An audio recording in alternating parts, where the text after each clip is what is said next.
Welcome to the NoFace Show.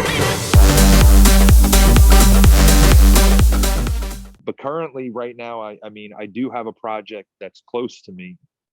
Her name is Daneliya Tuleshova.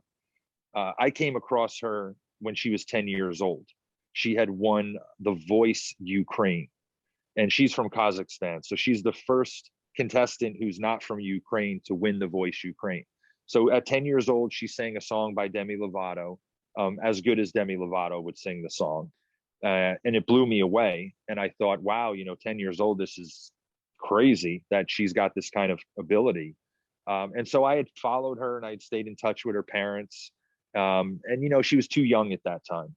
So about a year or so ago, I reached back out and said, hey, let's try to do something together. She's getting older. She had last year come on to America's Got Talent. She made it to the top 6. Last year was a crazy year.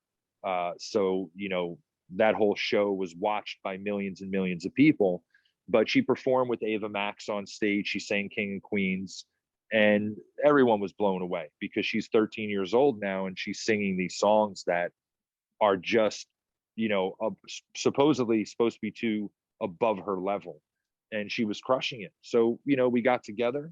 I had some songs that myself and some of my partners wrote. We sent them over. And she, said, hey, I really love this one and this one. I can make it my own. And so, we recorded where she's in Kazakhstan. I'm here in California. We recorded some songs. We released one finally this May, just trying to get everything set up properly. And it's doing well. She's got a lot of eyes on her from industry people. And right now, I'm just trying to do what's best for her to put her in a position of leverage so that, if we do get a major label to come in, I want to make sure it's the best deal for her, not just a deal. Mm-hmm. Because just getting a record deal doesn't mean you've won the lotto. Most record deals are no good. They're for the label. They're not really for the artist. And so I want to put her into a position with my label, which I distribute through The Orchard, who's a Sony affiliate. And it's been good. We've got 500,000 streams in about, I think, 5 or 6 weeks now. Her video on YouTube has about the same, about 550,000 views. So it's going good. But at the end of it all, she released music prior and she's phenomenal. But really, it all comes back to the music. You have to have songs that are going to work, not so much just songs that you like. And when I talk to artists, I always tell them, what you want and what I want doesn't matter very much. What actually matters is what is going to work, what's going to get you out there. And sometimes artists focus too much on, well, I want this and I want that. Well, that's great, but is that actually going to work within the constructs of the business? And most of the time it doesn't. And so it's always important as artists to make sure, well, what's working within the industry sound wise.